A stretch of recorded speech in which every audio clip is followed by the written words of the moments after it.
सब कुछ बन गया इसका। भगवान ने कहा देखो हम आएंगे, तुम्हारे घर जरूर आएंगे, लेकिन अभी हमको मामा जी के यहाँ बुलावा आया है, विलंब होगा, इसलिए अभी जाने दो। भगवान चल दिए। अब गए सुंदर रंगमंच मामा के, जहाँ मंच बना था प्रांगण में, धनुष एक रखा था, धनुष को तोड़ना, और उस धनुष की बड़े बड़े वीर रक्षा कर रहे थे। तो भगवान गए और उस धनुष को देखा भगवान ने, करेण वामेन सलिलमुद्रितम, खेल में बाएं हाथ से भगवान ने वह धनुष उठाया जो कंस के रंगमंच पर रखा हुआ था, और सत्यम चक्रित्वा, उस पर धनुष डोरी पर जो है बाण चढ़ाया और खींचा। सारे मनुष्य देख रहे हैं, पूरे मथुरा जनपद की पूरी संपूर्ण प्रजा देख रही है, धनुष भंग का नाटक हो रहा है। नृणाम विकृष्य प्रभवंजमध्यतो, सबके देखते देखते भगवान ने उस धनुष को डोरी खींचकर ऐसे दो भागों में तोड़ के फेंक दिया, जैसे कोई हाथी का बच्चा गन्ने की डंडी को तोड़ के फेंक दिया। ऐसे खेल में, हंसी में, शरीर माने लीला पूर्वक। अब जब धनुष टूटा तो उसका इतना भयंकर शब्द हुआ कि आकाश, दिशाएं, ब्रह्मांड में भर गया। और कंस को भी सुनाई पड़ा, सब उपागमन, कंस को महा पीड़ा हुई, बड़ी वेदना हुई। तो वो जो है अपने नौकरों को बुलाया कि इन दोनों वसुदेव के लड़कों को बांधो, और जब बांधने के लिए लोग आए, भगवान आगे बढ़े और 5 पहलवान वहां बैठे थे, चाणूर, मुष्टिक, कूट, शल, तोषक, इन चारों से भगवान ने युद्ध किया और 5 को मार के गिरा दिया। जब पहलवान मारे गए, धनुष को भगवान ने तोड़ दिया। आगे जब मेन गेट था जो राजमहल में घुसने का, वहां पर एक हाथी रखा था कंस ने कि अगर इनसे बच जाएगा पहलवानों से, तो हाथी से कुछ चलवा दिया जाएगा। तो उस हाथी का नाम था कुबलया पीड़। कु माने पृथ्वी, बलय माने मंडल, आपीड़ माने शोभा। इतना दिग्गज हाथी था वह कि पृथ्वी मंडल की शोभा थी। इतना विशाल शरीर, सुंदर हाथी था। भगवान पहुंचे, बोले ऐसा है, धनुष की वही जो तोड़े थे वही डंडी लिए थे। बोले महावत, हाथी किनारे लगाओ, हमको अंदर जाना है। और उसको तो सब सिखाया पढ़ाया गया। तो वो जो है हाथी को उसने उकसा दिया महावत ने, तो हाथी भगवान की तरफ सूंड लेकर जो है चल पड़ा और आया वहां मारने के लिए भगवान को। भगवान जो है उसके चारों पैरों के बीच में घुस गए हाथी। अब वो ऐसे देखा है, वहां चारों पैरों के बीच में घुसे, फिर निकले तो हाथी को है अपने सूंड से जो है उनको बांधना चाहा, बांधा, भगवान पुलुक गए उसके सूंड से। अब जब देखा कि खड़े हैं, बड़ा तेज सूंड उठाकर मारा, भगवान उधर खिसके और उसकी सूंड लगी धरती में, तो उसको बहुत चोट लगी। भगवान तो यही चाहते थे किसकी सूंड को हम जो है चोटिल करें, उसके सामने जाकर गए और उठा के सूंड जैसे मारा, भगवान ठीक थोड़ा सा पीछे खिसके और सूंड लगी धरती में, कराहने लगा। ये धरती मंडल की शोभा है। बलया पीड़ हाथी कंस के पास आए। आगे और क्रोध बढ़ा। हाथी जब पागल हो जाता है, पागल हाथी को बस में करना बड़ा कठिन होता है। अब एकदम उत्पात मचा दिया इस हाथी ने, चारों तरफ से, पैरों से, सूंड से। अब भगवान ने जो है इतने में उछके और उस हाथी का जो दांत था इसे उखाड़े, और यही उसके कुंभ पर, जो हाथी का मस्तक होता है इसको कुंभ कहा जाता है, कुंभस्थली पर उसी दांत से एक दांत मारे, आधा तो वही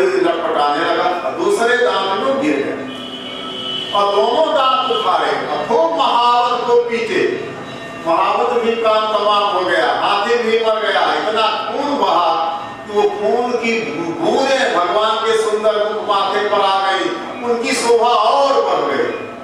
कुछ छींटे भगवान के मुखारबिंद पर आ गया और शोभा बढ़ गई भगवान। अब वही गजदंत लेकर के ये दोनों भाई अपने हाथ में गजदंत लेकर के एक बलराम जी, एक दो ही तो हाथी के दांत होते हैं, खाने वाले अलग, खाने वाले अलग, लेकर चल पड़े। अंदर गए और अंदर गए तो वहां क्या सुंदर वाद्य बज रहे थे, रंग भेदियां बज रही थी, इतनी बड़ी सभा लगी थी, राज सिंहासन पर भोजराज कंस विराजमान था। सबने जितने दिनों तक वसुदेव के नंद के इन दोनों लड़कों को सुना था, कृष्ण और बलराम को सारी प्रजा, सारा जनपद निहारने लगा। लोगों ने कैसे देखा भगवान को,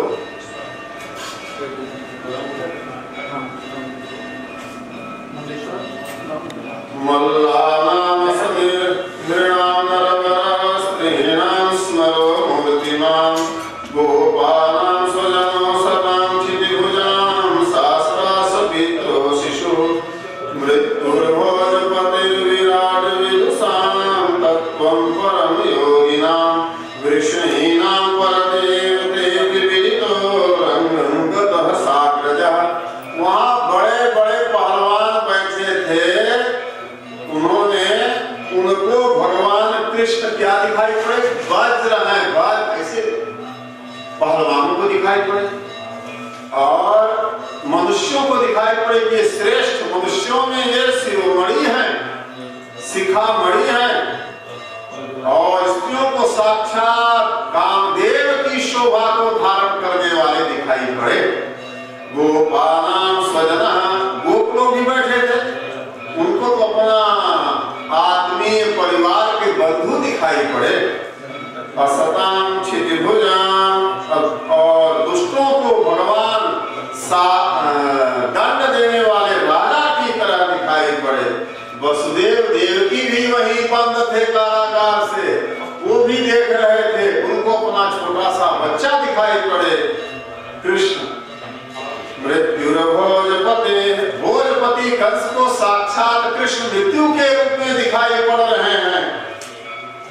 विराट विदुषाम, अज्ञानियों को विराट परमात्मा, ज्ञान स्वरूप परमात्मा दिख रहे हैं अज्ञानियों को। तत्त्वं परम योगिनाम, बड़े बड़े योगी क्या देख रहे हैं कि ये तो परम तत्व ही मूर्तिमान विग्रह धारण करके यहाँ चले आ रहे हैं। योगियों को योगी ऐसे देख रहे हैं, सबकी दृष्टि अलग अलग है। कृष्णीनाम परदेवते विदितो, कृष्ण वंशी यादवों को पर देवता है, हम लोगों के सर्वस्व भगवान हैं, ऐसा देख रहे हैं। अब भगवान ऐसे रंगमंच की ओर चले जा रहे हैं। रंगम गतः साग्रजः, अग्रज बलदाव जी के साथ चले जा रहे हैं। ततं कुवलया वीरं दृष्ट्वा तौ अपि दुर्जयौ कंसो मनस्वी अपि तद्वपराधुषं उद्विजेतृपा तौ चतुरङ्गगतौ महाभुजौ विचित्रवेशाभरणस्रगम्बरौ यथा नटौ उत्तमवेशधारिणौ मनाक्षिपन्तौ प्रभया निरीक्षतौ उत्तमपूरुषौ जना मंचस्थिता नागरराष्ट्रकान्त्रिका प्रहर्षवेगोत्कलितेक्षणानना कपूर्णदृक्ता नयनैस्तदाननम्। अब मथुरापुर की वहां स्त्रियां भी बैठी थी। भगवान ने वहां स्त्रियों ने सोचा कि ब्रज भूमि की गोपियों ने कौन तपस्या की थी। ये भगवान गाय चराते हुए, वेणु वादन करते हुए, अपने छोटे छोटे चरणारविंदों से जिनकी पूजा लक्ष्मी जी करती हैं, शिव जी करते हैं, ब्रह्मा जी करते हैं, इनके रूप माधुरी का दर्शन करती हैं। ये गोपियां कितनी पुण्यवती हैं, कितनी भाग्यवती हैं। ये मथुरा तो वहाँ रंगमंच पर बैठी हुई सब स्त्रियां सोच रही हैं। पुण्यावत व्रज भुवो यतयन्द्रलिंगपूरः पुराण पुरुषो वनचित्रमाल्यः गाः पालयन् सह विक्रीडयां च गिरित्ररमार्चिताङ्गे गोप्यस्तपः किमचरन् यदमुस्य रूपं लावण्यसारमसमोघमनन्यसिद्धम् दृग्वे पिबन्त्यनुसवाभिनवं दुरापम् एकान्तधाम यशसः श्रिय ऐश्वरस्य यातो हने वहनने मथनोपलेपप्रेङ्ख्यङ्खनार्भरुदिते क्षणमार्जनादौ गायन्ति चैनमनुरक्तधियो श्रुकण्ठ्यो धन्या व्रजस्त्रिय उरुक्रमचित्तयानाः प्रातर्व्रजाद्व्रजतः विशतस्य सायं गोभिः समं पुनयतोऽस्य निशम्य वेणुं निरगम्य पूर्णमबलाः पतिभोरिपुण्या पश्यन्ति सस्मितमुखं सदयावलोकम्। इस तरह से मथुरापुर की सीमंतिनियां नागरियां आपस में चर्चा कर ही रही थी कि भगवान जो है उन पहलवानों को तब जब मार दे तो कंस ने कहा अपने अनुचरों से कि इन दोनों वसुदेव के दुष्ट पुत्रों कृष्ण और बलराम को हमारे नगर से बाहर निकालो। समझ गया जब इतने बड़े बड़े ये सल कुशल कूट और कुंभरिया वीर हाथी धनुष सब कार्य जो है विध्वंस कर दिए तो अब इनको कोई नहीं जीत सकता। बोला सब वाद्य बंद करो और इन वसुदेव के लड़कों को यहाँ से निकालो, गोपों का धन छीन लो और नंद को जो है बंधन में डाल दो। अब समझ गया कि अब इनसे जीतना सरल नहीं है। वसुदेव को जेल में डालो, अपने पिता उग्रसेन को भी कैद में डाल दिया और सब बोले किसी ने जो है सब हमारे विरोधियों का पक्ष लेते सबको जेल में डलवा दिया। और ऐसा वो कह ही रहा था कि वे अविनाशी भगवान श्याम सुंदर श्री कृष्ण अपनी लघिमा सिद्धि का प्रयोग करते हुए शरीर को हल्का किए और वही जमीन से बड़ा ऊंचा उसका सिंहासन था ना, उछले और उसके सिंहासन पर जाकर मंचम उत्तुंगम आरूढ़ ऊंचे मंच पर चढ़ गए। आसमा समझ गया कि मेरा काले खड़ा है मेरे साथ, मामा समझ गए और तुरंत जो है तलवार हाथ में लेकर के कंस खड़ा हो गया, इसका सिर भी काटे देता हूँ। सखड्ग पाणी विचरन तमाशु, तलवार लेकर के कभी इधर पैदरा बदले कभी उधर बदले, अवसर ढूंढे कि कब इसका सिर काट दे। शेनम यथा दक्षिण सभ्यमंबरे, जैसे आकाश में बादल ऐसे लटकता हुआ चलता है ना, ऐसे तलवार उठा जाए। समग्र ही दुर्विशो ग्रतेजा यथोरगम तार्क्ष्यसुतः प्रसह्य। और तब जो है भगवान ने उस उग्र तेज वाले भगवान ने जिनका तेज सह्य नहीं होता सामान्य लोगों के लिए, जैसे गरुड़ जी किसी सांप को ऐसे पकड़ लें, ऐसे भगवान ने कंस को पकड़ लिया और प्रगह्य केशे सुचलत् किरीटं, भगवान उसका झोटा पकड़ा केश और जब ऐसे पकड़ के हिलाया उसका मुकुट जो है धरती पर गिर पड़ा, जो राज मुकुट पहने था कंस। प्रगह्य केशे सुचलत् किरीटं निपात्य रंगो परितुंग मंचा, उस रंग ऊंचे रंगमंच के ऊंचे सिंहासन से भगवान ने उसको जो है धड़ाम से धरती पर दे मारा। तस्योपरिष्टा स्वयं जनाभः पपात विश्वाश्रय आत्मतंत्र, समस्त विश्व ब्रह्मांड के जो एकमात्र आश्रय है, सारा विश्व जिनके उदर में रहता है, वे कमलनाथ भगवान उसके ऊपर पहले उसको पटके और उसके ऊपर फिर कूद पड़े, छाती पर कूद पड़े, झड़ुइया जैसे कूदते हैं लोग, और पटकते ही और उनके कूदते ही उसके प्राण तो चले गए, गतः प्राण हो गया। और तम संपरेतम, उस मरे हुए को बिचकर सभूमो, भगवान उसकी लाश को से पकड़ करके वहीं जो है सभा के बीच में घसीटने लगे। जगतो विपश्यता, जैसे कोई सिंह मरे हुए हाथी की लाश को घसीटता है, चलता है, ऐसे भगवान उसकी लाश पकड़ के घसीटने लगे। तम संपरेताम विचकर्ष भूमो हरियतेवान जगतो, सारा समाज देख रहा है, पूरा मथुरा की जनता देख रही है, सामान्य जनता नहीं थी। वो 2-2, 3-3 देश का राजा था, माथुर देश का भी, सुरसेन देश का भी। हाय कि शब्द महास्तदाहु दुदीर्घ सर्वजनैः नरेंद्र, उस समय हाय हाय हाहाकार मच गया, राजा मारा गया, भोजराज कंस मारे गए, भयंकर आवाज लोग बोलने लगे। सदित्य नधियात्म ईश्वरं पिबन् वदन् विचरन् स्वपन् स्वसन् ददर्श चक्रायुधमग्रतो वयस् तदेव रूपं दुर्वापमाप। रात दिन वही कृष्ण मेरा काल है, उद्विग्न बुद्धि से जहाँ देखे वहाँ कृष्ण उसको दिखाई पड़ते थे। खूंटा देखे, खंभा देखे, यही तो कृष्ण नहीं है, यही तो नहीं है।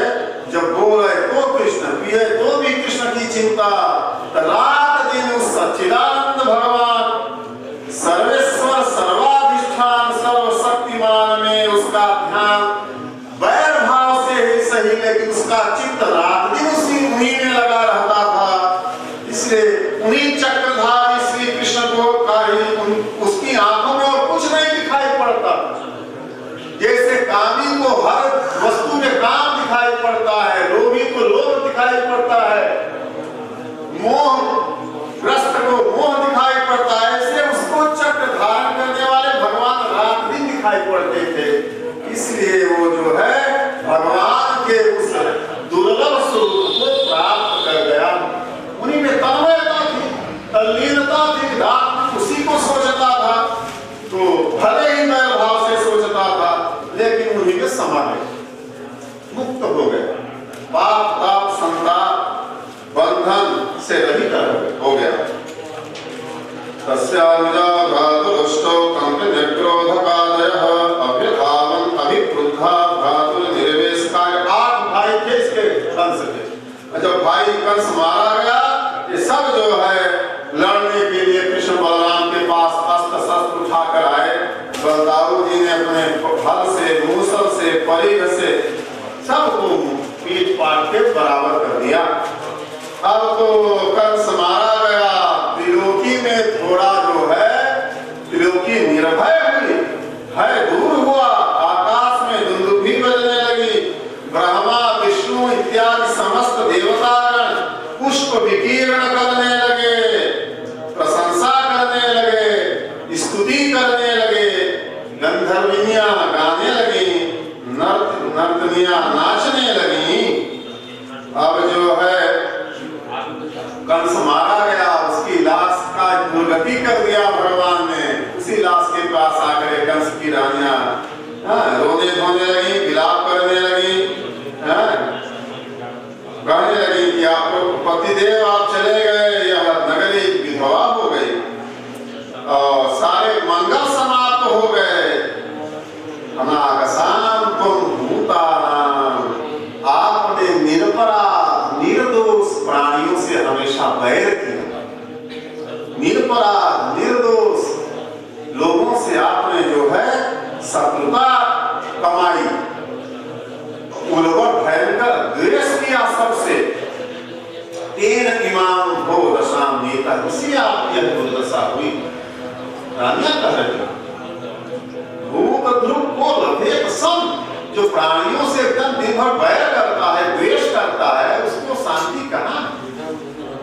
भूत ध्रुव को लभेत सम, उसको शांति सुख नहीं मिल सकता। इसलिए किसी के प्रति न द्वेष करे, न बैर बांधे, बस अपने काम से काम, भगवान का नाम, और जो मिले प्रेम से बोल दे, प्रेम से गा दे और विनम्रता से उत्तर। ये सब हर आदमी इसका जैसे रावण का सारे संसार को लुटाया था। रावयति लोकादिति रावण, जो सारे संसार को लुटा दे अपने पराशरण से, उसका नाम रावण। ये रोने धोने लगी। इसके बाद जो है भगवान गए अपने माता पिता को, जो कंस कारागार में डाल दिया था, उसका फाटक को खोल करके बाहर, उग्रसेन को भी जेल से बाहर निकाले, कंस के पिताजी को, अपने माता पिता को निकाले। और जो है समझ गए वसुदेव देव की ये साक्षात भगवान हैं। हमारे लड़के तो जो हैं तो है ही हैं, कंस को मारना, इतने बड़े बड़े दुर्दांत दैत्यों को मारना, आग पी लेना, काली जैसे विषधर नाग को जो है मत देना, ये सामान्य आप समझ गए। लेकिन तो भगवान ने देखा कि तो हमको भगवान मानने लगे हमारे माता पिता, तो उन्होंने अपनी माया फैला दी, वो सब भूल गए आपस देव देवी को, लड़का मानने लगे। बोले लड़का नहीं मानेंगे तो प्रेम नहीं करेंगे, भगवान मानेंगे तो डरे रहेंगे, सेवा भक्ति में लगे रहेंगे। और भगवान गए अपने माता देव की, पिता वसुदेव जी को मस्तक झुकाकर प्रणाम किया और कहे कि पिताजी दुर्भाग्य है हमारा, पैदा होते ही हमको गोकुल जाना पड़ा। आज पहली बार आप लोगों का दर्शन हो रहा है, जब हम जानने लायक हुए, आपकी सेवा नहीं कर सके, आपके पास नहीं रह सके, आपका सानिध्य मुझे नहीं मिल सका, आपसे कुछ सीख नहीं सके। जो पुत्र पिता की सेवा नहीं करता और पिता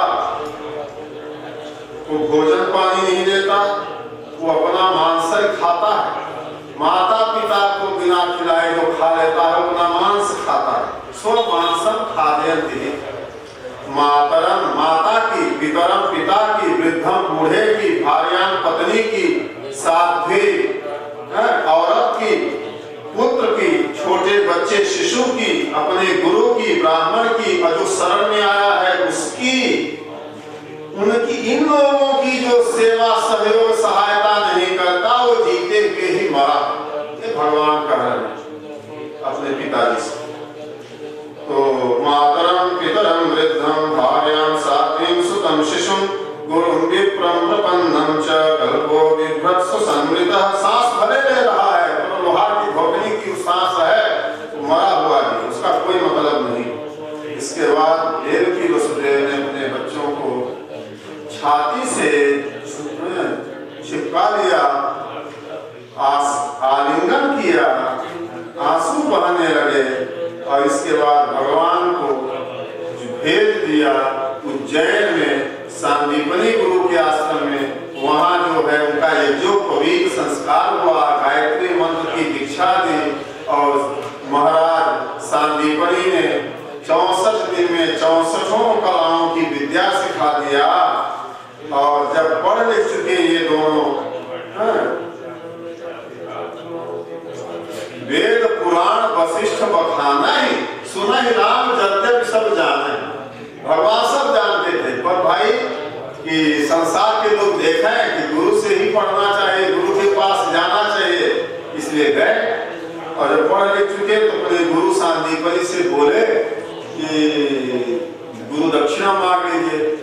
सांदीपनी महाराज ने कहा तुम लोगों ने जो सेवा की है वही हमारी गुरु दक्षिणा, कुछ नहीं चाहिए। तो जब कहने लगे भगवान कृष्ण बलराम जी, तो बोले अपनी गुरु माता से पूछ लो। ये गए गुरु माता से पूछने, सांदीपनी जी की जो धर्म पत्नी थी। तो गुरु माता ने कहा बेटा हमारा एक छोटा सा बालक था, इसी समुद्र में डूब गया और उसको किसी शंखासुर राक्षस से पता चलता है को खा लिया, अगर तुम ले आ सकते हो तो उसको ले आते हो, मुझे दे दो, मैं उसके दुख के मारे बड़ी व्याकुल। भगवान समुद्र में गए, शंखासुर को मारे, वहां कहीं उसके पेट में बच्चा मिले नहीं। तो भगवान अपना रथ सीधे यमराज की संयमनीपुरी में पहुंचा दिए और यमराज से कहे कि मेरे गुरु पुत्र को दो, हमारे गुरु पुत्र को तुम ले आए हो, उसको वापस करो, हमको गुरु दक्षिणा देनी है। यमराज कांप गए और खूब पूजा पाठ भगवान का सेवा सत्कार किया और भगवान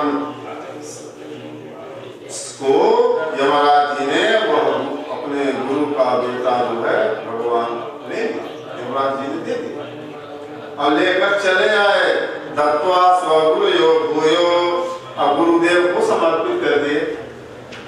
और गुरु जी ने कहा अब घर चले जाओ, तुम लोगों ने वेद पुराण सब पढ़ लिया है, सब पूरा आशीर्वाद है, सब बनेगा तुमसे। और इसके बाद भगवान और वो पा करके गुरु माता बड़ी प्रसन्न हो गई, अपने बच्चे को पा करके गुरु दक्षिणा में भगवान अपने चले आए, जो है कहाँ गोकुल में, यहाँ मथुरा में। भगवान वहीं से गए पढ़ने, इसलिए फिर वो गोकुल नहीं गए, भगवान वहीं चले गए। अब जो है इधर क्या हुआ कि कंस मारा गया, उसकी दो रानियां थी, अस्ति और प्राप्ति। 10 मिनट का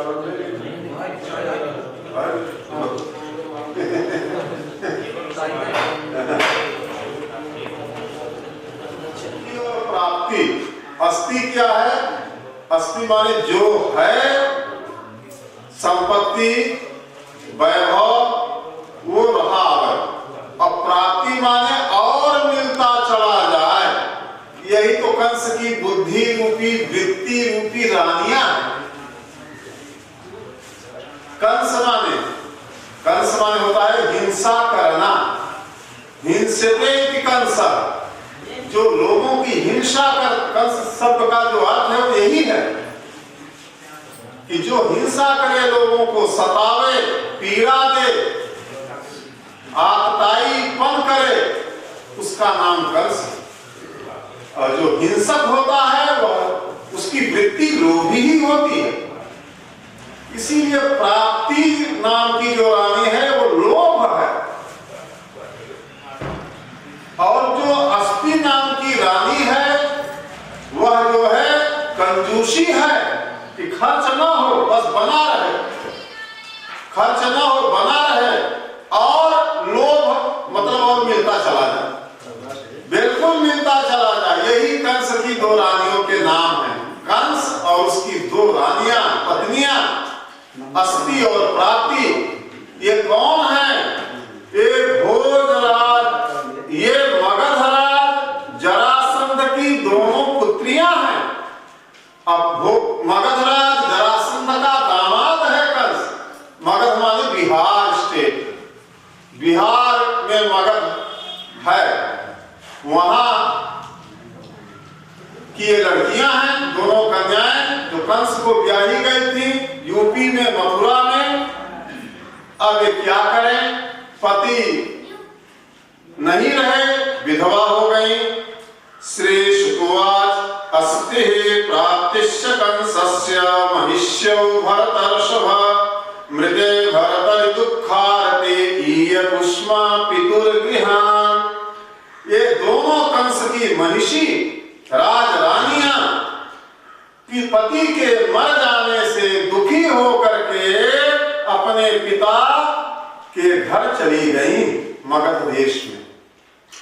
पित्रे मगधराजाय जरासंधाय दुःखिते वेदयां चक्रतु सर्वं आत्मवैधव्य कारणं। अपने पिता मगधराज को अपने विधवापन का सारा समाचार बता दिया कि वसुदेव के दो लड़के हैं, अब उन्होंने आपके दामाद की हत्या कर दी है, मार दिया है भरी सभा में। स तदप्रियमाकर्ण्य शोकामर्शयितो नृप। यह अप्रिय समाचार सुन करके मगधराज जरासंध जो है शोक और क्रोध से डूब गया। इतना शोक हुआ दामाद के जाने से, और उस कृष्ण पर इसको क्रोध हुआ। आयादवी महिम कर तुम चक्रे परम उद्यमम। उसने संकल्प लिया कि धरती को आयादवी बना दूंगा, धरती को यादवों से शून्य कर देंगे, एक भी यदुवंशी धरती पर नहीं बचेगा। क्योंकि कृष्ण यदुवंशी है और उसने मेरे दामाद को मारा है, एक भी यादव धरती पर बीज नहीं बचेगा, यदुवंश का बीज ही समाप्त कर देंगे। और 23 अक्षोहिणी सेना लेकर के यदुवंशियों की राजधानी मथुरापुरी को चारों ओर से घेर लिया। निरीक्ष तद्वरं कृष्ण समुद्रवेलमिव सागरम। जरासंध की वह 23 अक्षौहिणी सेना क्या थी? उमड़ता हुआ जल समुद्र ही चला रहा था। उमड़ता हुआ जल समुद्र लहराता हुआ पूरी मथुरापुरी को लगा निगल जाएगा, लीन लेगा। और स्वपुरम तेन संयुद्धम स्वजनम च भयाकुलम। भगवान ने देखा कि हमारे जो स्वजन है, बंधु बांधव है, सब भयाकुल है। सारी मथुरापुरी घेर ली गई है सेनाओं के द्वारा, जरासंध की रूंध दी गई है। चिंतयामास भगवान हरि कारण मानुषः। किसी कारण से भगवान मनुष्य बने ना, वसुदेव नंद के लड़के बने ना, है तो भगवान है। तो कारण से मनुष्य हुए भगवान हरि ने विचार किया, जब विपत्ति आवे तो थोड़ा धीरता पूर्वक धैर्य धारण करके सोचना चाहिए। इतनी बड़ी विपत्ति भगवान के ऊपर आई है, सारी नगरी को बड़े बड़े दुर्दांत वीर सैनिकों ने घेर लिया है, अब कोई निकल नहीं सकता यदुवंशी। और भगवान जो है, सारे भगवान यदुवंशी, सारे भगवान के परिवार स्वजन सब भय के मारे मरे जा रहे हैं। लेकिन भगवान ने एक क्षण विचार किया, धैर्य धारण किया, सोचा अब करना क्या है। आपद किम करणीय, विपत्ति के समय करे क्या। तो तद्देश कालानुगुणम स्वावतार प्रयोजनम। अपने अवतार का प्रयोजन भगवान को ध्यान में आया कि मैं आया किस लिए हूं। यह मनुष्य विग्रह जो मैंने धारण किया है, इसका उद्देश्य क्या है? यही तो उद्देश्य है कि धरती से दुर्दांत दानवों, पापी दानवों को समाप्त करना। इसलिए भगवान ने देश काल परिस्थिति के अनुसार ये जो धरती का भार मैं उतार दूंगा, जितनी सेना मगधराज ले आएगा जरासंध, उन सब का मैं सफाया करूंगा। तो मागधेना समानीतम वस्यानाम सर्वभूभुजा। मगधराज ऐसा वैसा राजा नहीं था, सारे राजा उसके अधीनस्थ थे, सब उसकी बात मानते थे। भाई कंस उसका दामाद ही था, इतना बड़ा राजा। और जितने शिशुपाल, दंतवक्र इत्यादि थे, सब उसके मित्रगण थे, सब उसके अधीनस्थ थे। कमजोर तो नहीं था कहीं भी तरह से, पूरे भारतवर्ष में उसी की चलती थी, उसी की चलती थी। इसलिए वो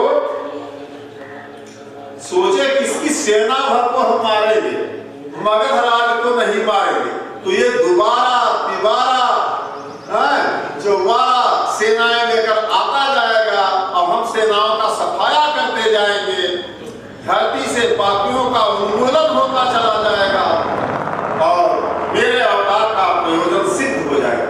यह भगवान ने सोचा। भूभार हरणाय में, भूभार हरण करने के लिए ही मेरा अवतार हुआ है, भगवान सोच रहे हैं। संरक्षणाय साधूनाम, सज्जन साधु संतों की रक्षा करने के लिए, भूभार हरण करने के लिए, अन्य शाम दुर्दांत दानवों का वध करने के लिए मेरा अवतार हुआ है। अन्यों की धर्म रक्षा यही, और दूसरे लोगों की रक्षा के लिए, धर्म की रक्षा के लिए देहा संभ्रियते मया, मैंने ये देह धारण किया। भगवान ने अपनी इच्छा से देह धारण किया। हम लोग कर्मों के बंधन में बंध करके देह पाते हैं और छोड़ते हैं। भगवान में ये कोई बंधन नहीं है, वो अपनी इच्छा से हम लोगों के कल्याण के लिए, धरती का कल्याण करने के लिए, धर्म की स्थापना करने के लिए, परमहंस महामुनियों को भक्ति प्रदान करने के लिए भगवान का अवतार होता। तो एवं ध्यायति गोविंद आकाशात् सूर्यवर्चसौ रतौ उपस्थितौ सद्यः स सुतौ स परीक्षतौ। भगवान गोविंद ऐसा सोच ही रहे थे कि आकाश से 2 रथ उतर पड़े।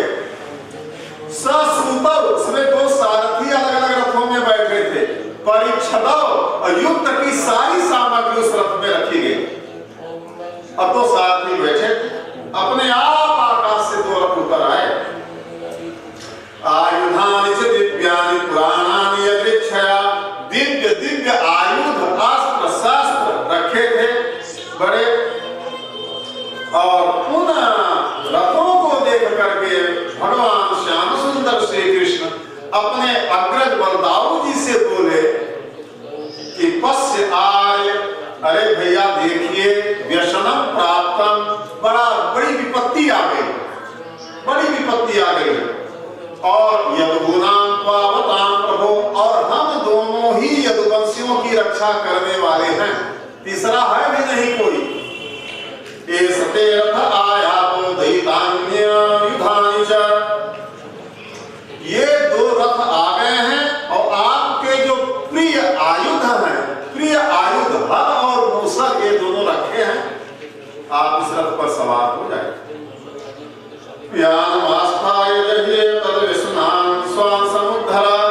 और इस रथ पर बैठ करके इस जरासंध को मारिए और स्वानाम समुद्धर, अपने लोगों को विपत्ति से बचा लीजिए, छुड़ा लीजिए। ऐसा भगवान ने बलदाऊ जी से कहा। एक दर्थम ही नव जन्म, इसी के लिए हम लोगों का जन्म हुआ। आदमी क्यों नहीं सोचता कि मेरा जन्म किस लिए हुआ है? भगवान जन्म लिए तो सोचते हैं कि हम काहे के लिए आए, और मनुष्य नहीं सोचता कि हम किस लिए आए, हमारे जीवन का क्या उद्देश्य है, हमारे जीवन का क्या प्रयोजन है। क्या हम रोटी दाल से पेट भर करके सोते जागते अपने आयु का कालक्षेप करने के लिए आए हैं?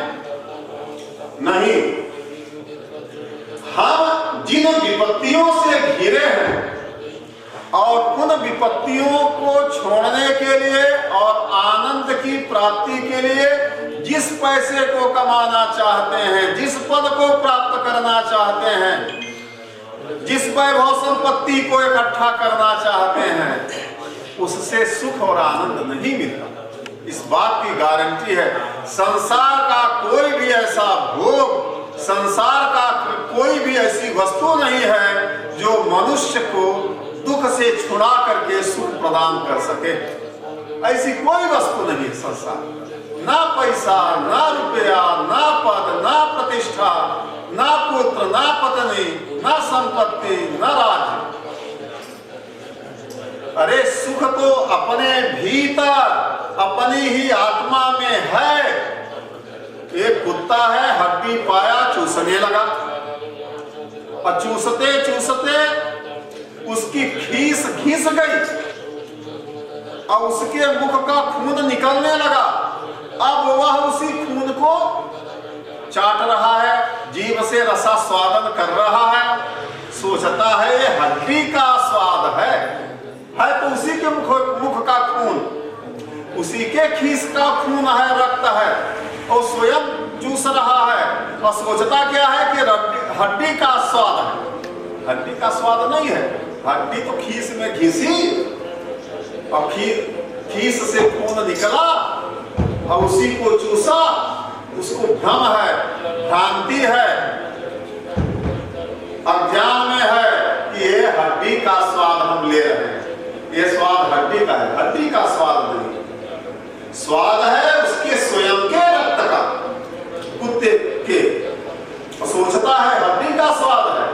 ऐसे ही मनुष्य क्या सोचता है, ये पैसे में आनंद है, ये सुंदर भोजनों में आनंद है। अरे किसी को भूख न लगी हो फिर उसको व्यंजन दीजिए, नहीं देखेगा नहीं। माता में सुख है, पत्नी में सुख है, वैभव में सुख है, नहीं। सुख अपने ही आत्मा में है। आत्मा की प्रियता से संसार की वस्तुएं प्रिय लगती हैं।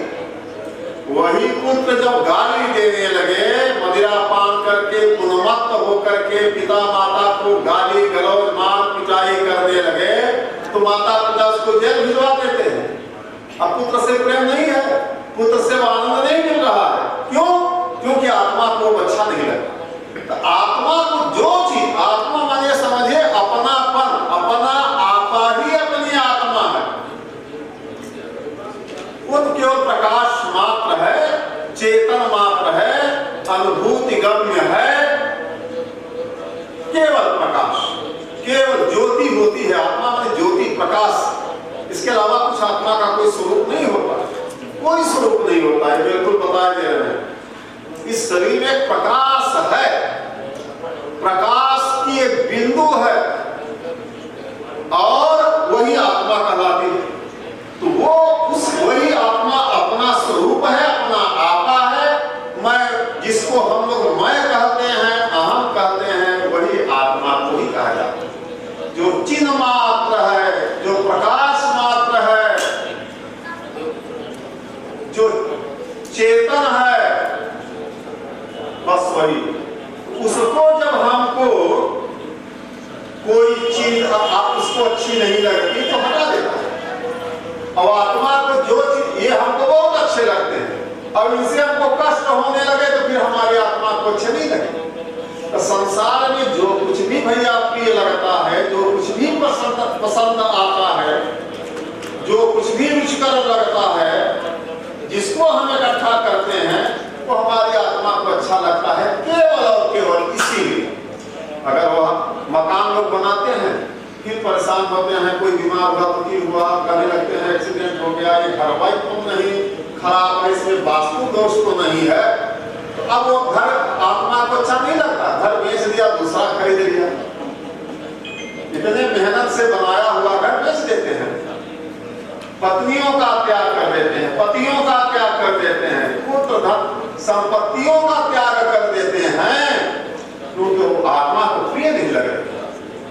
तो संसार में हम लोग किस प्रयोजन से आए हैं? यहाँ क्या खोज रहे हैं? यहाँ सुख खोज रहे हैं। कोई वाहन में सुख खोज रहा है, कोई पद में, कोई प्रतिष्ठा में, कोई संपत्ति में, कोई किसी चीज में, कोई किसी चीज में, कोई किसी चीज में, पर वो उसमें सुख नहीं देते। सुख तो अपनी आत्मा के कारण उनमें आभास होता है, प्रतीति मात्र होती है। सुखवा तो अपना ही है, अपने भीतर का है, कुत्ते के रक्त की तरह। पर लगता है कि हाँ इससे पैसा मिल गया, चलो बोझो और मन पसंद हो गया। पर वही पैसा तीर्थों में नहीं देते पंडित लोग, एकादशा द्वादशा के समय नहीं लेते। काहे नहीं लेते? वो आत्मा को अच्छा नहीं लगता, इसलिए नहीं लेते। पैसा तो वही न है।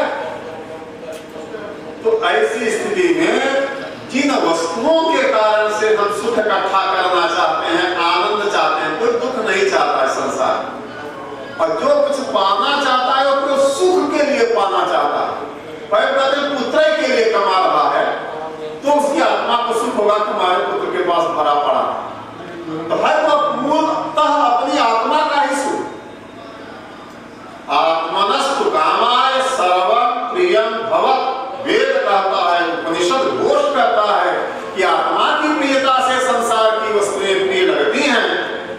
आत्मा माने अपना आपा अगर प्रिय न हो तो फिर वो वस्तुएं प्रिय नहीं लगती हैं। न वारे पत्यु कामाय पति प्रिया भवन, आत्मनस्तु कामाय सर्वं प्रियं भवत्। न वारे जायायाः कामाय जाया प्रिया भवन्तु, आत्मनस्तु कामाय सर्वं प्रियं भवत्। न वारे वित्ताय कामाः वित्ताः प्रिया भवन्तु, आत्मनस्तु कामाय सर्वं प्रियं भवत्। पुत्र के लिए पुत्र प्रिय नहीं होता, आत्मा के लिए पत्नी के लिए पत्नी प्रिय नहीं, आत्मा के लिए पत्नी प्रिय, पति के लिए पति प्रिय नहीं, आत्मा के लिए पति प्रिय, धन के लिए धन प्रिय नहीं, आत्मा के लिए धन प्रिय। ये याज्ञवल्क्य जी अपनी पत्नियों को उपदेश देते हुए उपनिषद में, याज्ञवल्क्य उपनिषद में बोल रहे हैं। तो हम पाना चाहते हैं संसार में, और जिस दुख से छूटना चाहते हैं, जिस आनंद को प्राप्त करना चाहते हैं, जिस विपत्ति से छूटना चाहते हैं, वह तो एकमात्र भगवान के श्रीमत् चरणारविंदों की सेवा, उपासना, शरण में ही मिल सकता है।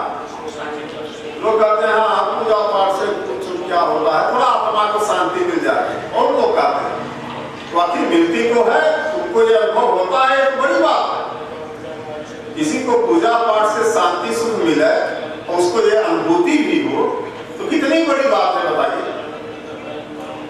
तो संसार के जो भोग हैं वो आपको सुख नहीं दे सकते, और ना अपने परिजन सुख दे सकते हैं, परिजन कोई सुख नहीं दे सकते। इसलिए भगवान जब सोच रहे हैं कि हम इस उद्देश्य से आए हैं तो मनुष्य को भी सोचना चाहिए। हम उस आनंद को ढूंढ रहे हैं, इन संसार की वस्तुओं में वहां नहीं मिलेगा, मिलेगा तो अपने भीतर ही मिलेगा। भगवान के सुंदर रसमयी मधुमयी कथाओं को सुनने से मिलेगा, भगवान के सुंदर लीला चरित्रों को कहने से मिलेगा, गुणावाद गाने से मिलेगा। दूसरा कोई इतना सरल उपाय नहीं है। इसलिए भगवान की ये कथाएं कही जाती हैं, धीरे धीरे भगवान से प्रेम होने लगता है। और जब भगवान से प्रेम मिल गया किसी भाग्यशाली को, तो किम आराध्यम भगवत प्रसन्न श्री निकेतन, उसके लिए दुर्लभ संसार उसकी मुट्ठी में है। नश्वर संसार आज है और कल नहीं रहेगा। आज राजमहल खड़े हैं, 1000 साल बाद 10,000 साल बाद वो खंडहर हो जाएंगे, इसलिए नश्वर। आज ये देह है 16 वर्ष की है, 80-90 में ये खंडहर हो जाएगी। तो यहाँ की जितनी चीजें आप देख रहे हैं सब नश्वर हैं, सब विनाशी हैं, सब क्षणभंगुर हैं, सब जाने वाली हैं। तो जो उन चीजों को पकड़ने से फायदा क्या? विवेकी बुद्धिमान ज्ञानी समझदार को उनमें अपना मन नहीं लगाएगा। अज्ञानी हो, मोहग्रस्त हो, वो भले उनमें जाए, लेकिन कोई भी बुद्धिमान प्राणी उनमें अपना मन नहीं लगा। उनसे उतना ही व्यवहार करता है जितना उसके शरीर के निर्वहन के लिए आवश्यक है, क्योंकि शरीर का होना बड़ा आवश्यक है। शरीर नहीं रहेगा तो भगवान से प्रेम कैसे होगा, उनकी उपासना कैसे होगी? तो शरीर स्वस्थ सुरक्षित खूब दिन तक जिए, इसका प्रयास करना चाहिए। तो उतना ही आवश्यकता है, संसार की वस्तुओं से उसका प्रेम हो। इसीलिए मुनि महात्मा छोटी सी कुटिया बनाकर भगवान का भजन करते हैं, शरीर को बचाए रखते हैं। भगवान ने यही सोचा कि हमारे देश का प्रयोजन क्या है, हमारे अब जन्म लेने का प्रयोजन क्या है। और एक दर्शन ही नव जन्मा, इसीलिए हम दोनों का जन्म हुआ। और 23 अक्षौहिणी सेना का भैया बंदाओ जी, आप जो है इससे धरती का भार दूर कर दीजिए। और इस तरह कह करके दोनों भाई श्याम सुंदर कृष्ण जी और गौर सुंदर बलराम जी ने कवच बांध लिया दोनों भाइयों ने। और अल्पी यशा बलेना, अल्प सेना के साथ दोनों भाई मथुरा के नगर से बाहर निकले, अपना अपना शस्त्र लेकर। और भगवान का सारथी है दारू, बड़ा प्रेमी है भगवान, उनका रथ ही चलाता है, रथ में बैठाया भगवान को। और भगवान आकर के मथुरा के मैदान में अपना सुंदर दिव्य पांचजन्य शंख ध्वनि किया, और जरासंध और उसकी सेना का हृदय कांप गया वह ध्वनि सुनकर। ध्वनि में इतना विस्फोट था, इतना तेज था कि उस ध्वनि को सुनकर के शत्रु पक्ष की तरफ से जो है लड़ाई का वह गर्जन, वह नाद सुन करके जरासंध की सेना और जरासंध का हृदय कांप गए। और तब मागधो भिक्षा, हे कृष्णा पुरुषाधमा, मगधराज ने क्या बोला? हे कृष्ण, तुम पुरुषों में अधम हो, निकृष्ट हो। न त्वया योद्धुमिच्छामि बाले नैके न लज्जा,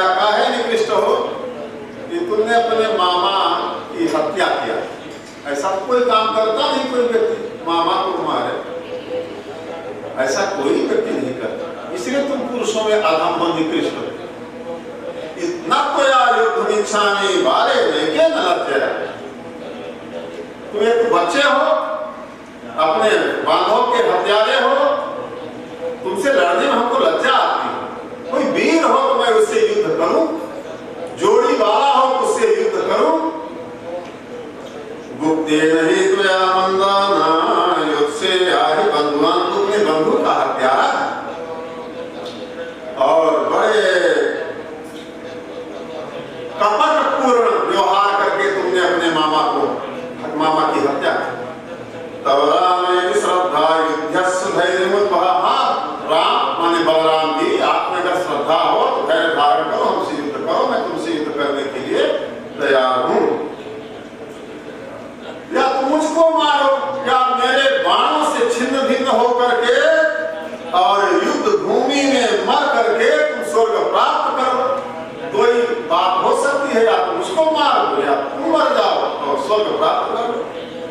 क्योंकि भाई जो युद्ध में मरता है स्वर्ग उसको मिलता है, वीर गति को प्राप्त होता है। ऐसा दोनों भाई बोले। अब भगवान श्याम सुंदर श्री कृष्ण बोले, राजन मगध नरेश जरासंध न वैसूरा विकथनते। जो वीर होता है वो बीग नहीं हारता, वो बड़बड़ाता नहीं, अपना पौरुष दिखाता है, पुरुषार्थ दिखा करके स्वयं यश प्राप्त करता है। तुम ये बड़बड़ा करके अपनी वीरता का प्रदर्शन मत करो। तुम मरणासन्न हो, कुछ क्षणों के बाद मर जाओगे। तो जो मरणासन्न प्राणी होता है वो क्या करता है, वो बड़बड़ाता है, प्रलाप करता है, तो उसको समझ में नहीं आता सामने वाले को क्या बोल रहा है। और इसके बाद श्री सुखदेव जी कहते हैं, परीक्षित जरासुतस्तो अभिश्रित्य माधव महाबलोत्थेन बलीयसा प्रणो ससैन्ययाना ध्वजवाजिशारते सूर्यानलो वायुरिवा प्रेणुभिः सुपर्णतालध्वजचिह्नितो रथौ अलक्ष्यन्तो हरिनामयोर्विधे स्त्रियः पुराट्टालकहर्म्यगोपुरम् समाश्रितासं मुमुहुः सुचार्दिता। भगवान के रथ में गरुड़ जी का चिन्ह बना हुआ पताका फहरा रहा था और बलराम जी के रथ में ताल ध्वज फहरा रहा था। ये दोनों भाई युद्ध के लिए तैयार हैं। मथुरापुर की अट्टालिकाओं में चढ़ी हुई नारियां डरी हुई हैं, शोक से विह्वल हैं।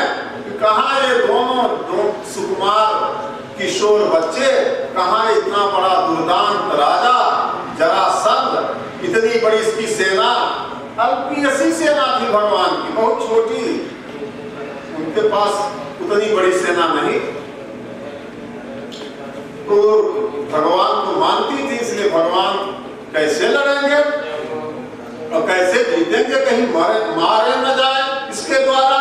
इसलिए वो लोग सुचार देता शोक में डूबी है बेचारे।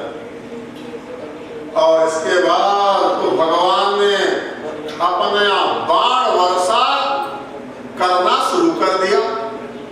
बाणों की वर्षा होने लगी, जैसे पानी की बूंदों की वर्षा होती है, उसी धनुष से बाण छूटने लगे। और देवता और दानों ने जिस भगवान के सारंग धनुष की पूजा की है, उस सारंग धनुष से भगवान बाण छोड़ने लगे और बाण निकालते जाते थे, कुणीर से छोड़ते जाते थे, जैसे कोई आग की लुबाठी घुमा रहा हो। ऐसे भगवान अपने धनुष को चारों ओर से घुमाते हुए छोड़ रहे। निर्भिन्न कुंभा करिणो निपेतु, जिनका कुंभस्थल गंडस्थली जिनकी कट गई है, ऐसे हाथी गिरे पड़े। अनेक सुस्वासर विघ्न कंधरा, बड़े बड़े घोड़े जिनके मस्तक कट गए हैं, जिनके स्कंध गिर गए हैं, मस्तक गिर गए हैं। रथाहता स्वध्वज सुगनायका, जिनके घोड़े, जिनके सारथी, जिनके रथी धराशायी हो गए हैं, ऐसे कटे हुए रथ गिरे पड़े। पतातयश्चिन्न भुजो रुकंधा, जो पैदल सेना थी उसके हाथ कटके गिरे हैं, पैर कटके गिरे हैं। खून की महावेगवती नदी बह चली, इतनी सेना मारी गई। 23 अक्षौहिणी सेना बहुत होती। एक अक्षौहिणी सेना में कम से कम 50,000 पैदल होते हैं, 20,000 रथ वाले, 30,000 घोड़े वाले, हाथी वाले। अब 23 अक्षौहिणी सेना, इतना खून बहा, खून की वेगवती नदी बह चली। और उस नदी में और सैकड़ों नदियां बह चली। एक नदी नहीं लिखा है, सतसो श्रीगा पगा, सैकड़ों नदियां खून की बह चली।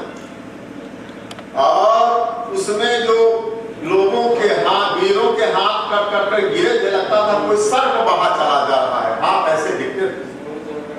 और पुरुषों के जो मस्तक कट के गिरे थे, लगता था कोई कच्छप है, कछुआ बहा चला जा रहा।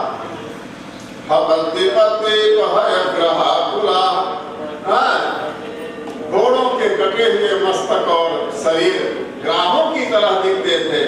हाथियों के मस्तक द्वीपों की तरह, नदियों के जो द्वीप होते हैं, जल रहित स्नान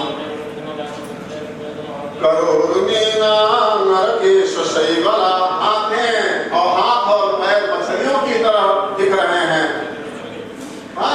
वीरों के बाल जो नदियों में सेवार होता है इत्यादि, वो उस तरह दिख रहे हैं। धनुष तरंगा युद्ध गुल्म संकुला, और धनुष तरंगों की तरह अस्त्र शस्त्र गुल्म माने लता पात घास जो नदियों में कचरा बहता है उसकी तरह दिख रहे हैं। अक्षुरिकावत भयानका महामणि प्रवेका भरणास्म सरकरा, इन वीरों के शरीरों में जो मणियां थी, जो आभूषण थे, वो नदियों के छोटे छोटे पत्थर बालू की तरह बहते हुए चले जाते। प्रवर्तिता भयावह मृधे मनस्विनां हर्षकरी परस्परं, डरपोक लोगों के लिए तो नदी बड़ी भयावह दिखती थी, लेकिन वीर मनुष्यों के लिए उत्साह बढ़ाने वाली वह खून की नदी दिखाई पड़ती। ये युद्ध हुआ है जरासंध का और भगवान श्री कृष्ण का पहली बार। 17 बार लड़ा है जरासंध, पहली बार के युद्ध का वर्णन है।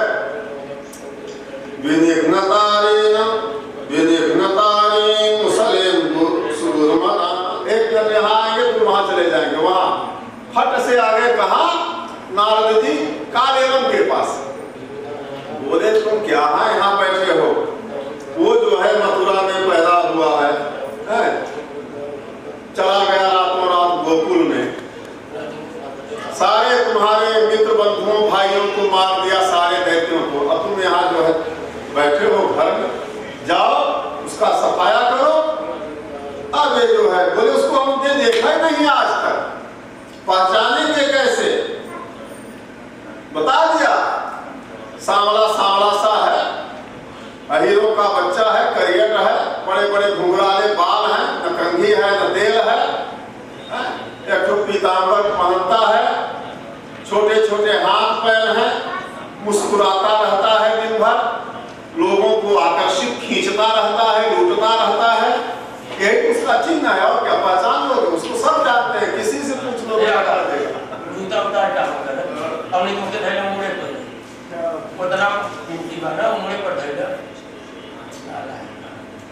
तो ये जो है कालेवन चल पड़ा, नारद जी ने इसको भेज दिया और 18वीं बार जरासंध भी 23 अक्षौहिणी सेना लेकर मथुरापुरी को घेर लिया।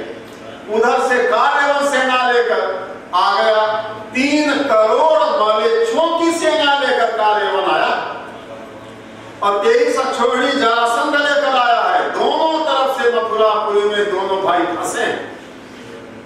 परिंदा पर नहीं मार सकता, मथुरापुरी में कोई जा नहीं सकता, कोई निकल नहीं सकता।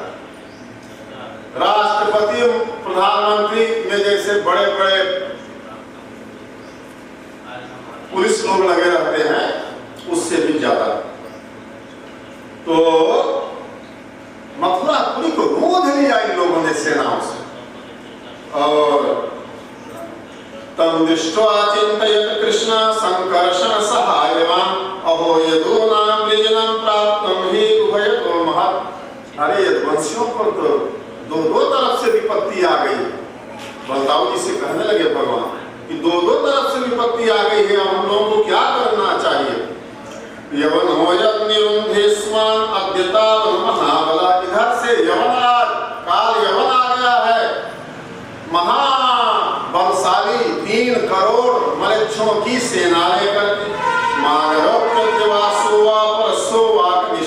मगधराज आते ही होगा या कल आ जाएगा या परसों आ जाएगा। तो हम लोग किससे लड़े? एक से लड़ेंगे तो एक तो हमारे लोगों को मार देगा, मथुरापुरी को नष्ट कर देगा। तस्मात् अद्य विधास्यामो दुर्गम विपद दुर्गमं तत्र ज्ञाति समाधाय यवनं घातयामहे। तो आज रातों रात हम लोग समुद्र के भीतर एक सुंदर नगर बसाएं और वहां अपने परिवार वालों को सुरक्षित रख दे। तो विश्वकर्मा को बुलाया गया और रातों रात उन्होंने, विश्वकर्मा जी देवताओं के शिल्पी हैं, सुंदर महल समुद्र के भीतर बना दिया। और 12 योजन विस्तार का वह नगर था। 12 एक योजन में 4 कोस होता, एक योजन 4 कोस, और 4 कोस में एक कोस में 4 किलोमीटर, एक कोस में 4 किलोमीटर। तो 12 चौक 48, 50 योजन का अंतः समुद्रे नगरम कृष्णाद्भुतम। अद्भुत नगर बसाए बना दिया। और सुंदर वहां गलियां हैं, सुंदर चौराहे हैं, सुंदर वीथियां हैं। वास्तु शास्त्र के अनुसार वह नगर घर महल बसाया गया। सुंदर वृक्ष हैं, उद्यान हैं, विचित्र उपवन हैं, स्वर्णिम शिखर हैं, रजत के शिखर हैं, लोहे के आयस के शिखर हैं, महामणियों से फर्श बने हैं। वास्तु शास्त्र की स्थापना के लिए अलग से कक्ष है। चारों वर्णों को रहने के लिए पूरी व्यवस्था है। यदुवंशियों का वह सुंदर नगर उल्लसित होने लगा। सुधर्मा पारिजातम च महेंद्र पाहि मधरे। देवराज इंद्र ने उस नगर में अपनी एक सभा भेज दिया जिसका नाम है सुधर्मा। वह सभा ऐसी है कि सभा के भीतर जो बैठता था उसको भूख नहीं लगती, प्यास नहीं लगती थी, बुढ़ापा नहीं, मृत्यु नहीं, दर्द नहीं, कष्ट नहीं, कुछ नहीं होता था। इसी को सभा भेज दिया। पारिजात का वृक्ष भेज दिया देवराज इंद्र ने, जहां मनुष्यों का कोई कष्ट ही नहीं होता था। सभा एक कान जिनके सांवले वर्ण के हैं ऐसे घोड़े, और एक कान जिनके सफेद वर्ण के हैं ऐसे घोड़े जो मन के वेग की तरह गति करते हैं। अष्टनिधियां आ गई, सारा कोष आ गया, लोकपाल आ गए। यद यद भगवता दत्तम आधिपत्यम सुसिद्धे सर्वं प्रत्यर्पयामासुरहरौ भूमिगते नृप। तो योग प्रभावेन नीत्वा सर्वजनं भये। भगवान ने अपनी अचिंत्य योग माया शक्ति के द्वारा, भगवती के द्वारा जो उनकी शक्ति है, आह्लादनी शक्ति, माइक शक्ति जो है भगवती की कृपा से, वही योग माया जो नंद बाबा के यशोदा के गर्भ से पैदा हुई थी। ततस्तो नाशिष्यामि विंध्याचल निवासिनी। यशोदा गर्भ संभूता, यशोदा के गर्भ से पैदा हुई जो विंध्यवासिनी माता हैं, उन्होंने ही सारे लोगों को एक क्षण में समुद्र के भीतर वाले नगर में पहुंचा दिया। सारी सामग्री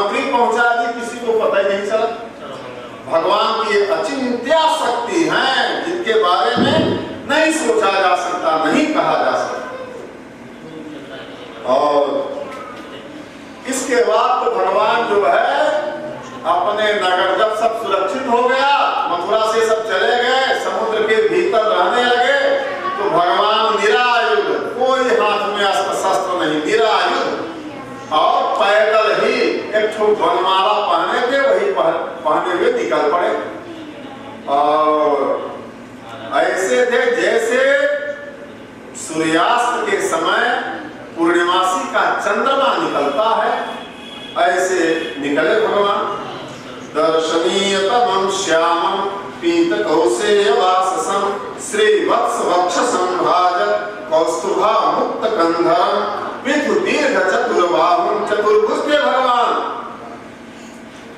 वैसे तो भगवान मथुरा में कभी चतुर्भुज बहुत कम हुए, लेकिन यहाँ कालवन के सामने जब प्रस्तुत हो रहे हैं तो चार भुजाएं, नव कंजारुणे क्षणम नए खिले हुए कमल दल की तरह सुंदर उनकी आंखें।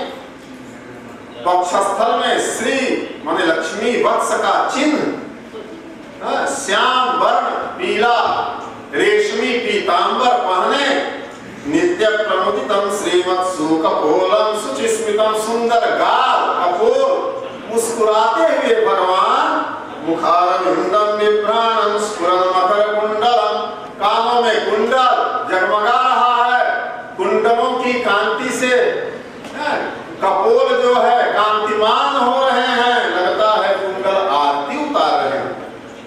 अब जब देखा कालेवन ने, वासुदेवो ही अयं, यही वासुदेव है जो नारद जी ने लक्षण बताया था, वो सारा लक्षण इसमें दिख रहा है, ऐसा कालेवन अनुमान कर रहा है। पुमान श्रीवत्सलांछनः चतुर्भुजो रविंदाक्ष वनमाली, अति सुंदर, यही तो वनमाला पहने है, अति सुंदर है। निरायुधस्सलनवद्भ्याम युत्सेनेन निरायुध, अब एक पैदल आ रहा है तो हम भी पैदल लड़ेंगे इससे, बिना आयुध के लड़ेंगे, क्योंकि इसने अस्त्र शस्त्र लिया नहीं है। धर्म युद्ध का यह नियम है कि अगर कोई निरायुध हो गया है, उसके अस्त्र शस्त्र गिर गए हैं, उठाकर दे दे, और नहीं जब तक लिया है तो प्रहार नहीं कर सकता। ये धर्म युद्ध का ये नियम बनाया गया है। इस तरह से जब कालेवन भगवान की ओर बढ़ा, भगवान भाग चले, दौड़ पड़े। अब ये उनके पीछे तो वीर था, इसको लगा कि अब पकड़ में आया कि तब पकड़ में आया, बस एक बित्ता, एक हाथ दूरी बचती थी, इसको लगता था अब पकड़ ली। तो भगवान और तेज से भागते थे, जब बहुत दूर हो जाते थे तो थोड़ा धीमे हो जाते थे, देर पहुंच जाता था, तो फिर वही दूरी एक हाथ एक बित्ते की बचती थी, इसको लगा अब पकड़े कि तब पकड़े, ऐसे दौड़ाते रहे भगवान। और जिन भगवान को योगियों के लिए पकड़ना दुर्लभ है, सूक्ष्म मन से भी जो नहीं पकड़ सकते।